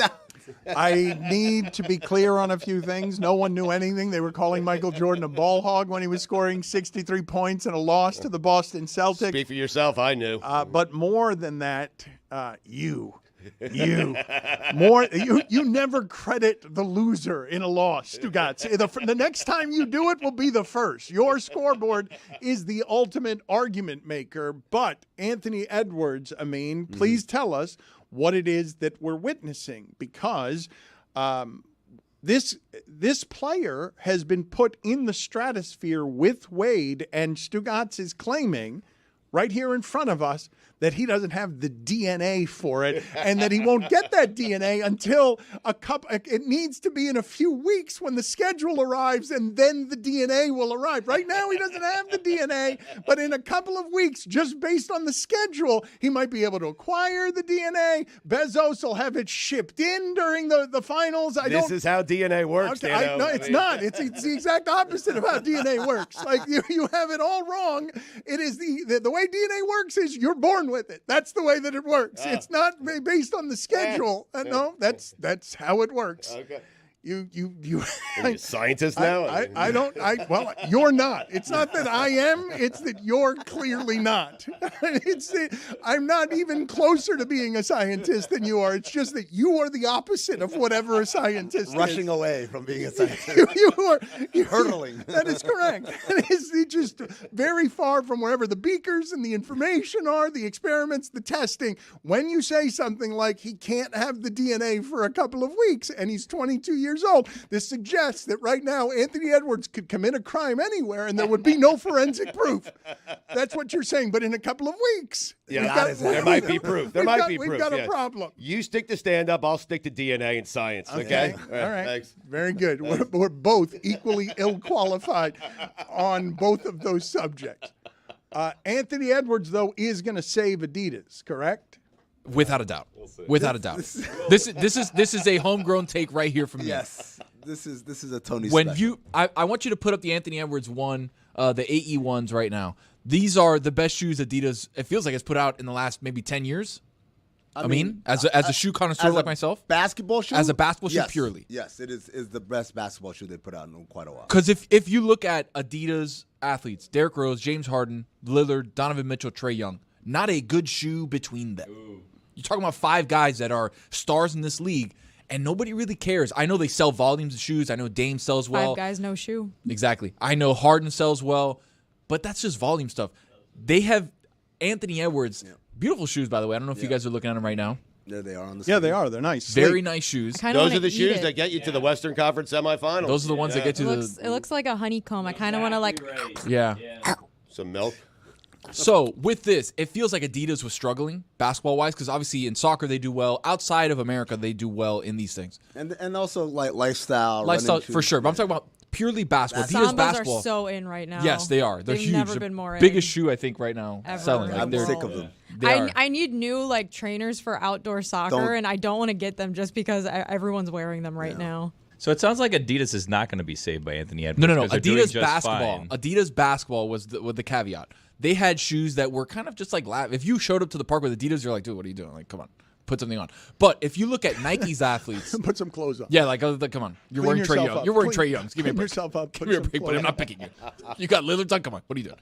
But when you look at the roster of Nike athletes and their shoes, right? Yes. Obviously, they've got huge names. The shoe designs have kind of been stagnant. When you look at what Adidas did with Anthony Edwards, it was like, oh, wow, wait a second. We have not only a budding superstar in the playoffs, but now we have a product to match the game. I think he's going to save the entire product. But let's talk about the game, though, because he's already being put in rarefied air because it is rare for someone this size to have this kind of jumping ability, this kind of athleticism. And in the first round, the way these stories build and the way people become superstars this time of year is that in the first series of the playoffs, he erases Kevin Durant and becomes his favorite player's favorite player. Kevin Durant says after the series, genuflects after being swept and says, this 22-year-old, I love his game. Now he goes into the next round and he's going against the champion, and the hype has started. And I don't see many ways that this person is stopped outside of injury by anyone who plays in this league. He's gonna get his Wemby. Eventually? Yeah, eventually, but not now. I'm talking about now. This series is fascinating. It's a great series, and Minnesota can beat Denver. And I'd like to see Minnesota against Boston because they have a lot of elements, and I have yet to see Gobert used properly in the playoffs, but he's super useful in this series because a defensive player of the year at that size with reinforcements to just wear down Jokic over the course of a series puts a pressure on Denver that very few others, or maybe nobody else, can. Yeah, I do want to point out when you say wear down, Jokic had a bad first half. He came back in the second. He was 6 of 11 in the second half. He was 4 of 8 with 10 points. I argue. The reason I said that I owe an apology to Tony and Juju, and Tony wants to sell his Minnesota's going to win the championship ticket. I've got a couple tickets out there, Dan. I got in early on the price. I got Minnesota to win the Western Conference. I got them at plus 425. That one's for sale. I also have Minnesota to win the entire thing at plus 1100. That one's for sale also. Really? In the first game, I mean, I understand. How much? You're using we could talk. I mean, you're using a sample. It's the correct sample to use. You're saying, well, the last few years, he's been the best player in the league. He's the MVP. That's the sample to use for Jokic, not game one. That, and also, I understand that the playoffs is inherently a battle of adjustments. It's a chess match. Game one happened. There's a bunch of things that happen in there. Some of them were not to the quality of whatever schemes Coach Malone wanted. Some of them were and just didn't work. And so what they've been doing over the last 2 days is going over everything and tightening up their stuff. Also, Jamal Murray, I'm not making excuses, but Jamal Murray, that time off, he didn't practice at all, hadn't taken a shot, right? So they're going to make adjustments for tonight's game. And then whatever happens tonight, game 3 isn't until Friday. So that means they've got 5 more days, pretty much, of watching film and changing things and getting treatment for Jamal and all those things to make sure what happened in game 1 does not happen again. Especially when you talk about Jokic, right? You're talking about a player who's like a computer. His ability to process information and then attack you, not necessarily scoring every time, but the way that makes you look most vulnerable. The turnovers is what got my attention, though, in this game. I mean, because you say he's a computer, can you tell me, Tony, can you look up for me the last time that Jokic had that number of turnovers in a basketball game? Because it is legitimately disorienting to me to see that person not be totally calm about the way that he's distributing and taking care of the basketball. It was the game before. Was it? Yes. That's right. Yep. Against the Lakers. How many turnovers did he have? He had 7. 7. Yeah. And can you look through his records? Because to me, I'm not kidding you when I tell you that the 11 for 25 is weird to see next to his name, but it's also weird for me to see the 6 turnovers. It was 7.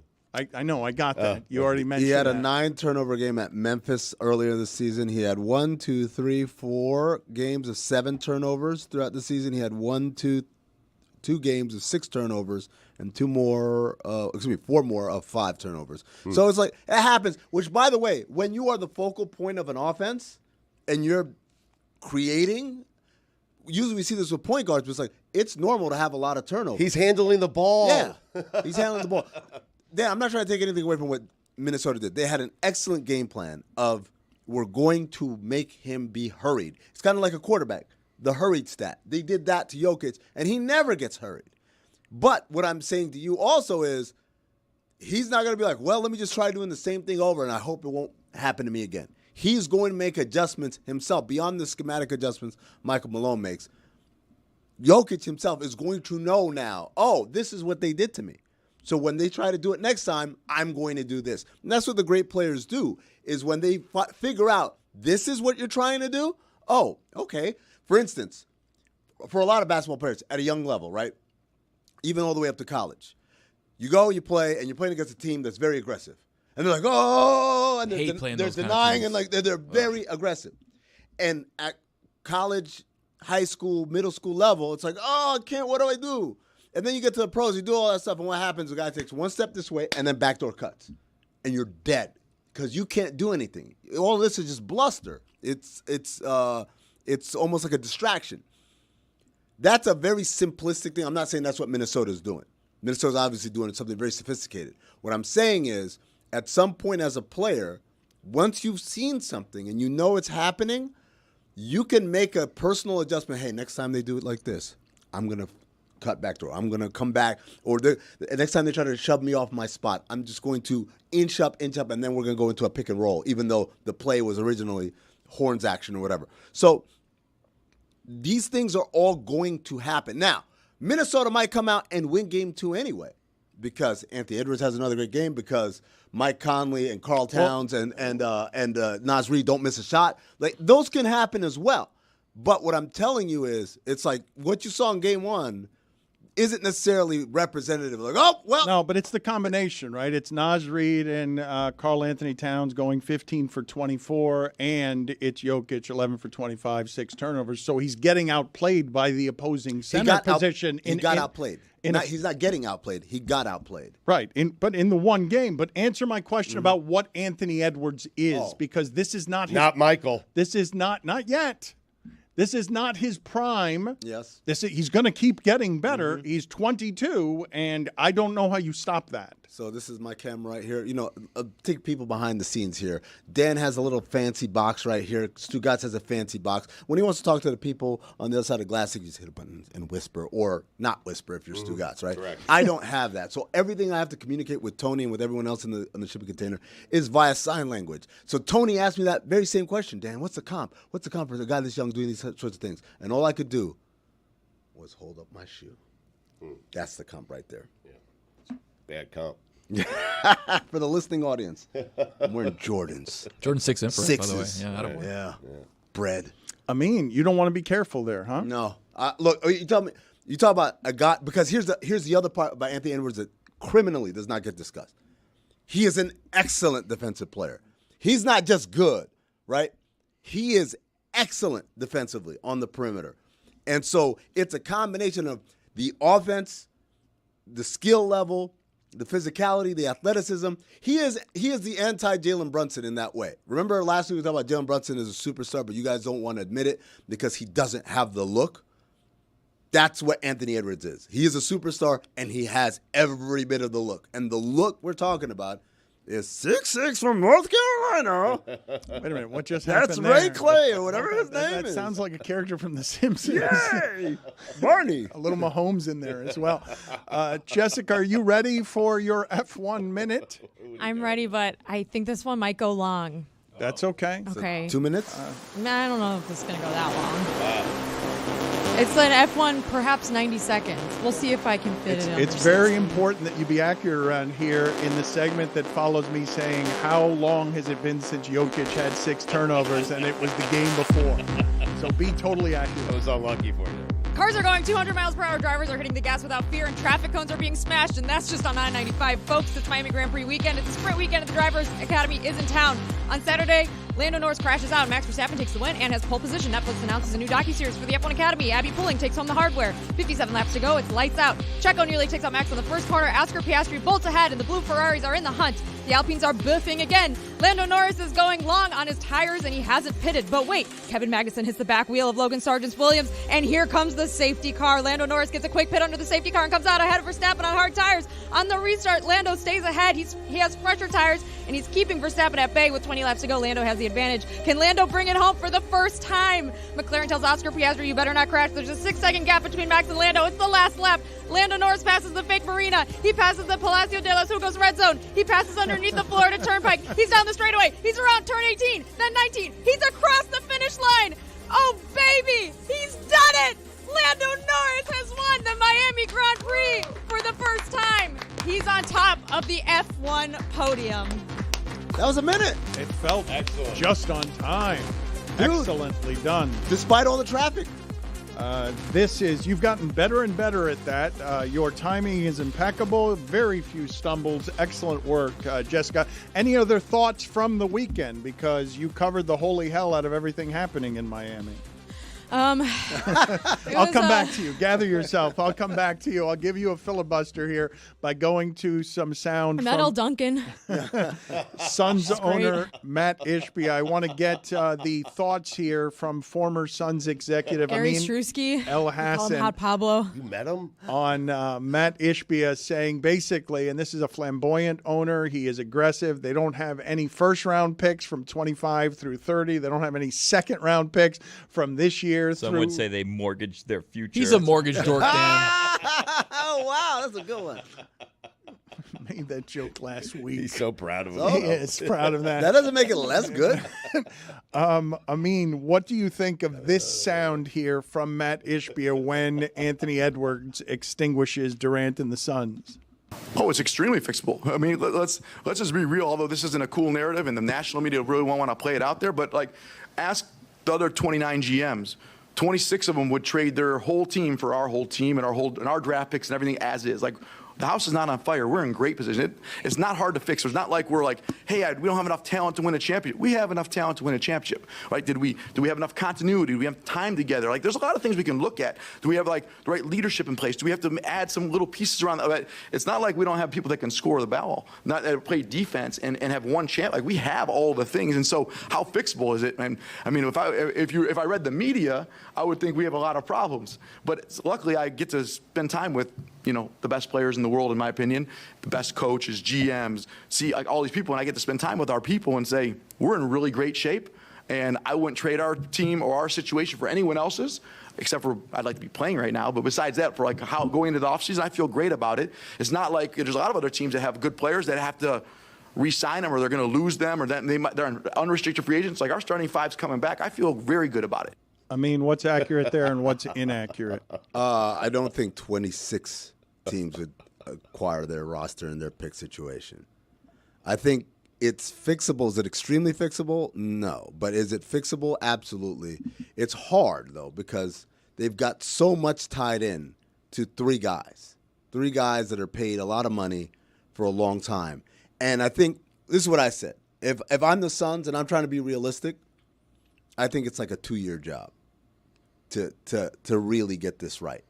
Because what you've got to do is invest in things that they organizationally decided years ago they didn't want to invest in, which is basically your farming, right? Going out, getting cheap prospects, developing them, making them into people who can be contributing factors on your team.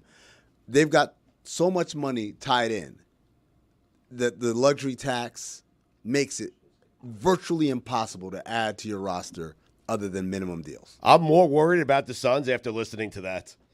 He sounded like he just had a big face coffee. Also, Dan, the other thing I was going to say, but I couldn't fit this into my F1 minute, was I was going to say there's a huge, loud, orange thing in the McLaren garage. And I'm not talking about the car, folks. It's Donald Trump. Hello, this is Dan Batard, and I have been granted exclusive access to the home of Doug from Des Moines, a man formerly known as Poppy on the show Highly Questionable, who left in scandal and disgrace after it was discovered he was not indeed a Hispanic man, but rather Doug from Des Moines, a paid actor. On Monday on YouTube at 7:30 p.m., we will have an exclusive revelation from Doug from Des Moines as he gives his first interview about the show Highly Questionable. You may know why it was named Questionable, but not until 7:30 on Monday on YouTube will you learn why it was called Highly Questionable. What the hell are you talking about?